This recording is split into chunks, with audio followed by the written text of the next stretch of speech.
Pivot, pivot. If you have seen that Friends episode, it makes me laugh every single time. But anytime things kind of don't go as planned in my life, that's the word that comes up. And I can picture Ross kind of going there, trying to get the couch around the side. He's like, pivot, pivot.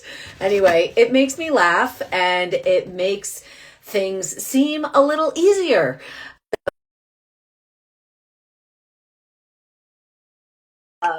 Hi, I'm Adina O'Neill. I am the head coach at Team Be Real, where we build belief, belonging, and confidence in all athletes.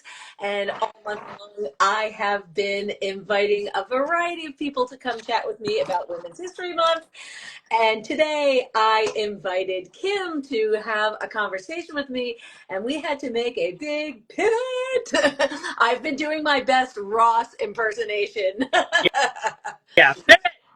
But that's life. Things you expect things to go one way, they don't. You just pivot. And for me, I'm like, you laugh at it. Like every time I do a pivot, and you imagine Ross, and you make things a little silly, and it just makes it a little less hard to handle. So that's how I approach it. But Kim, thank you so much for making time out of your very busy life and apparently all the storms and everything happening over there. I hope everyone is okay. Yeah, this is truly like an anomaly weather system. It just so happens that my day job has me responding when we have severe weather events, and like with thunderstorms, we don't get a ton of thunderstorms here.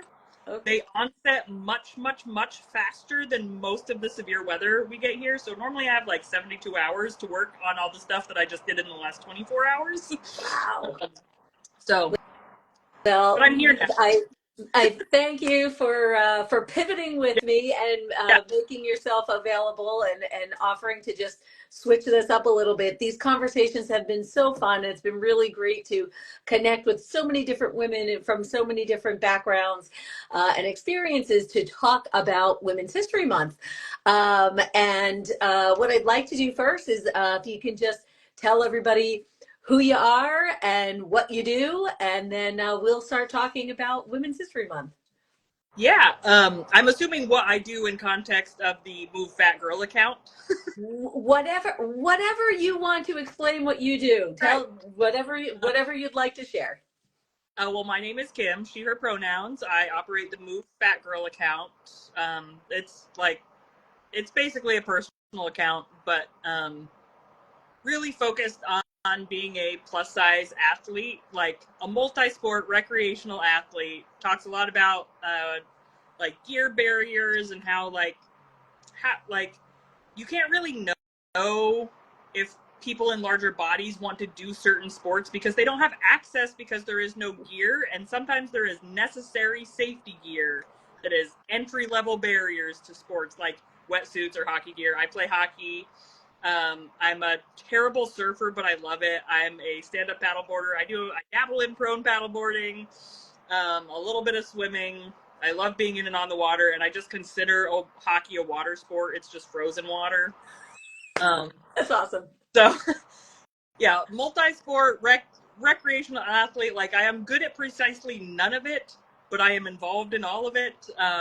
Like, of the sports, I grew up playing fast pitch. Of the sports that I do now, like, I've started all of them in the last 5 years, so I'm like relatively new to a lot of sports, but constantly encountering the barriers of like being a plus size athlete, and just started the account to really start to talk about that and figure if there are some ways that we can push through some of those barriers and create a different world. My day job, I work for a quasi-government agency and in communications, and part of that involves scrambling when severe weather happens. So Yeah, well, definitely, that is definitely what attracted me to your account. And I love all the very real. Of course, my team is called Team Be Real, and we're based on authenticity. And I'm an inclusion champion, so always trying to create that space for everybody. And I love the work that you're doing, and I hear it loud and clear. It is, as a swimmer, as a triathlete. There's not a lot of options for larger bodied women or larger bodied men, for that matter. Yeah. And it really is tough when you're kind of out there and you're like, oh well, I have this athlete who wants to Yeah. buy a kit, and either there's no kit to fit them, or they wear like a 1X or 2X in real life, and the kit is telling them they need like a 5 or a Yeah. 6X, which, yeah, so that's kind of yucky. We'll just leave Yeah. that as, it's a little bit of ick. But I do appreciate that, and that's why I reached out to you. So thanks for Yeah. taking the time to chat with me. This is kind of our first I live know. chat, so it's good. So the theme for Women's History Month this year is moving forward together, women educating and inspiring generations. What does that mean to you when you hear it? Yeah, I think I have always like there are sort of two things that are coming to mind. Like I'm an elder millennial. I am certainly older than I look. Like most people do not pin my age quite well. Um, I will be 40 this year for context. And in my career experience, I've kind of experienced two different type of older women in the career space. There are the older women who have fought really hard to get where they are, Mhm. and they want to bring you up with them. And then there are the older women who have fought really hard to get where they are, and they think you need to fight for it too. And these are like kind of the two types of women that I've seen in my career, like the older, like mentor aged women. And I Yeah. think I'm not going to be able to repeat the theme that you just said, but what it kind of the thought that it kind of triggered for me is just that I want to be the kind of woman who fights to get where I am and brings other people up with me. Like I look at those women as the inspirational women, Yes. in like my career context, that like I don't want to be a gatekeeper just because I had to break down a gate. I want to Oh, keep I love that. that gate open. I want to continue breaking down Yeah. gates, and really, like, and that's another thing that was a major thought when I was starting this account, was that like I I carry a lot of my weight on my belly and very little weight on my butt. I have no butt, no hips, all belly. And I have never really seen, even when we started seeing curvier models, they never looked like me. Like I'm not the good fat, I'm not the good curvy. Um, and so I started thinking, gosh, I've been running this account for about 3.5 years now.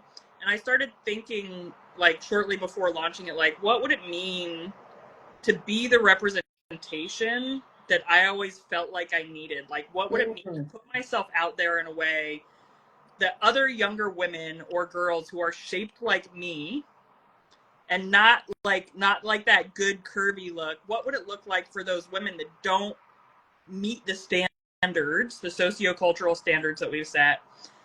What would it look like to be the representation that I always felt like I needed? And that was also kind of part of that. Like, I want to be the kind of woman that brings younger women up behind me and gives them access, easier access than what I had.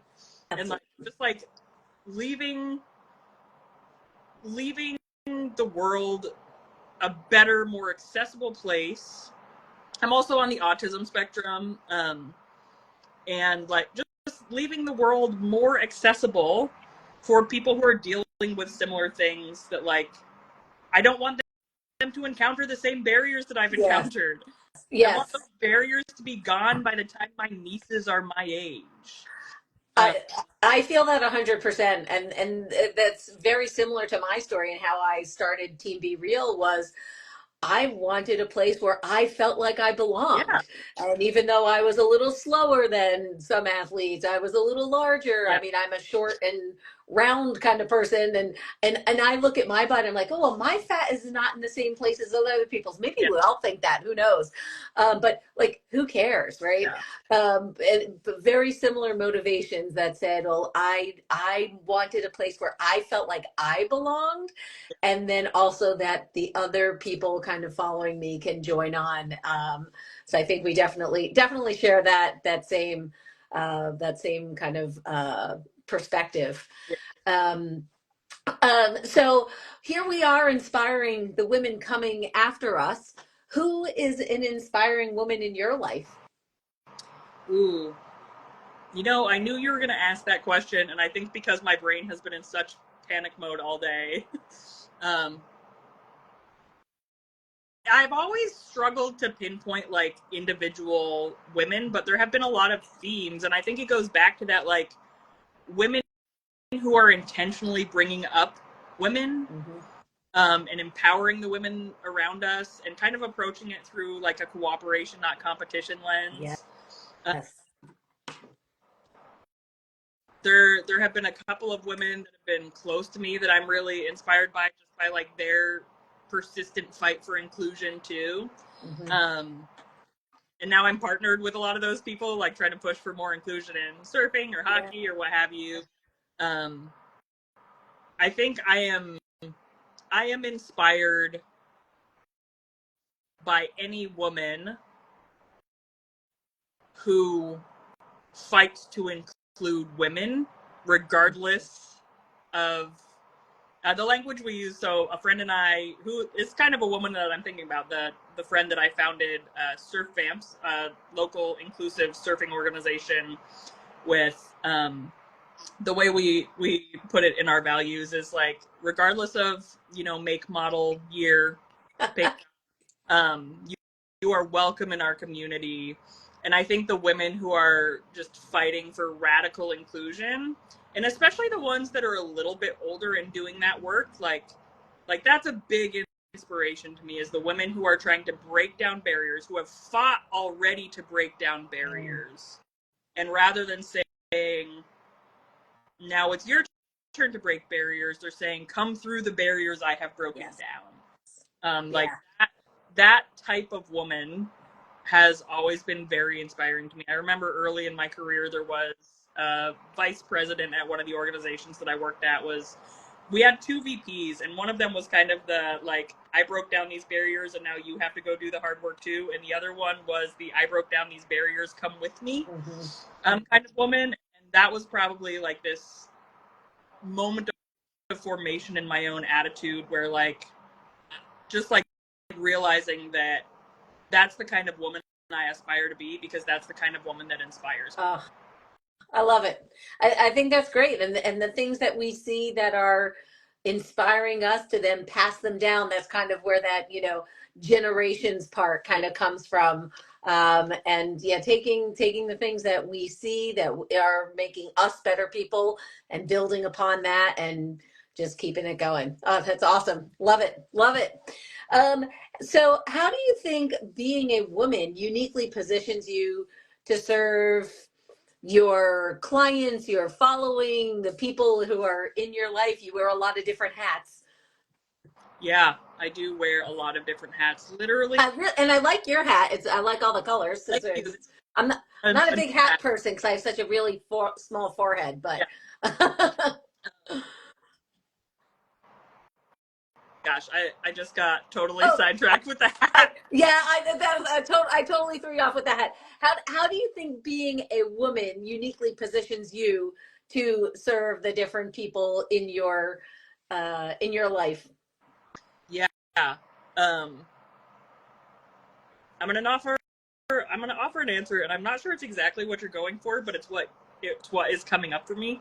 Then that's what it is. I often, like, as I advocate for inclusion in a number of different situations, like, I've done a lot of sort of inclusion work in my career, and like learned the language of like intersectional feminism and like radical inclusion kind of stuff.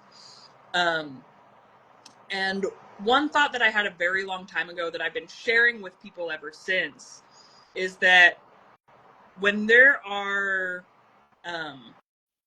oppressive systems that keep certain types of people out of positions of power, and this applies, like, we can look at this across the board. We can look at this as like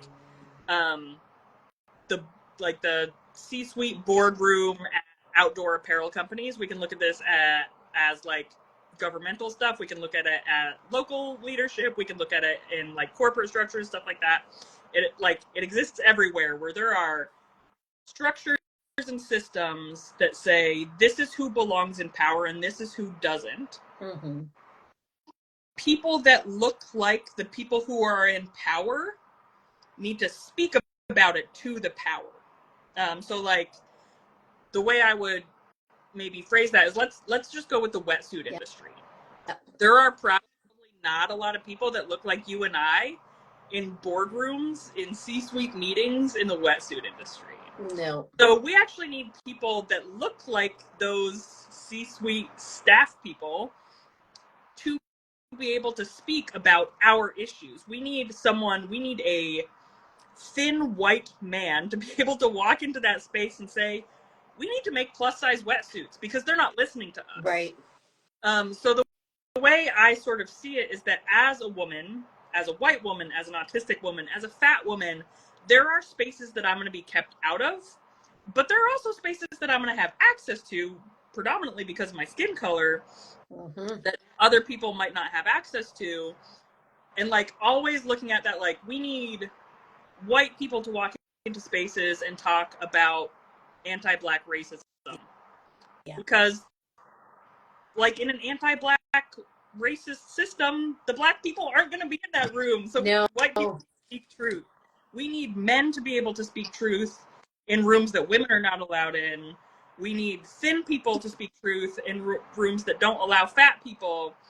So as like a woman, there are spaces, especially as a white woman, there are spaces that other people might not be able to get into that I can get into. Yeah. And I want to use that to speak truth in those contexts that like the people that are being kept out of them aren't going to be able to speak that truth. It requires people who look like the people in power to speak truth to power. Yeah. That's really that's a really interesting concept. I don't think I've heard anyone voice it like that, but it makes total sense. Yeah. And you know the little bit of power, like you said, dude, we have a certain privilege by having white skin. Yeah. And we can use that privilege to get us into the door, maybe with someone who has more privilege who can then take that comment even farther. And that's really neat. I worked actually the sweatshirt that I'm wearing is by a company called Jackroo, and they have worked with me to try to get some more inclusive sizing for our team. And I've had some interesting conversations. The guy's he's a white guy. Yeah. I haven't seen a picture of him, so I'm not sure what his body type is like, but I assumed that he's thinner because this is a performance apparel. Yep. And everyone likes to say performance apparel means that you're skinny, which is it doesn't, but that's another story.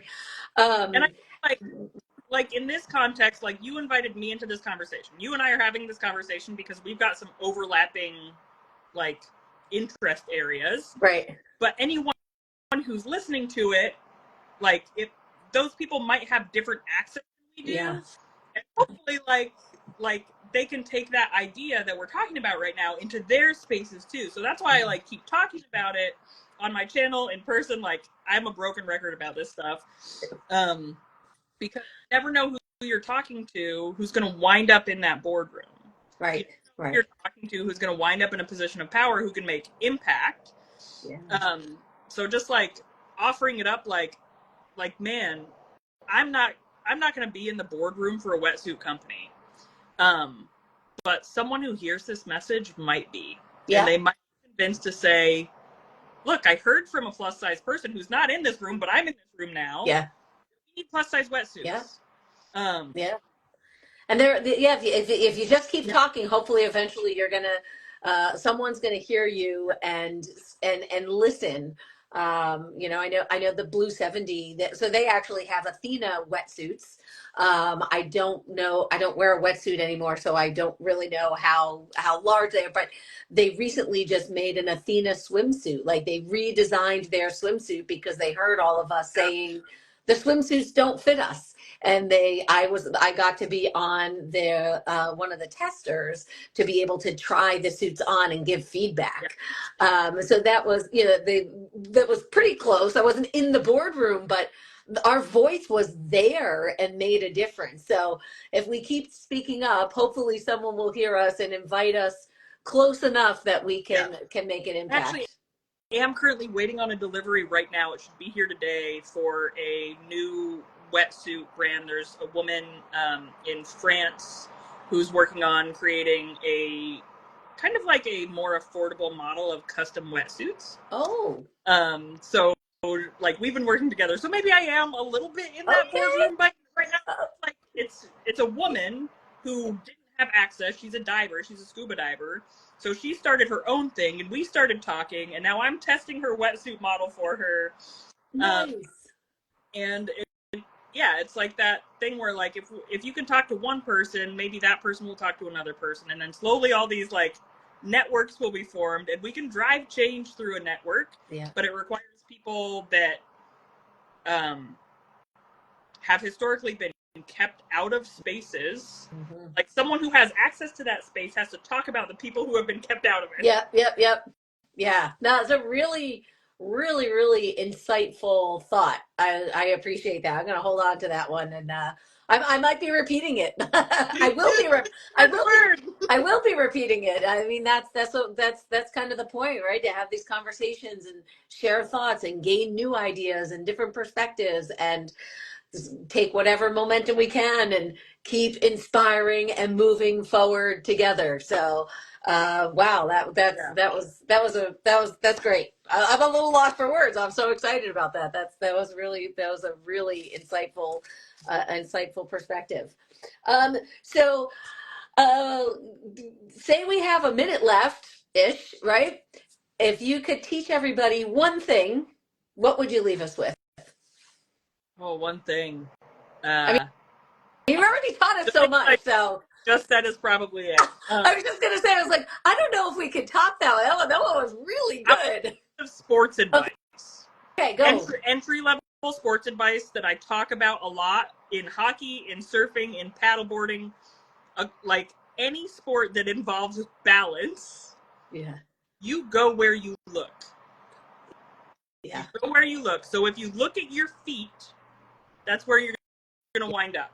Yep. So when you're doing balance activities, get your chin up, your eyes forward, your chest up, and your knees loose, and then look where you're going.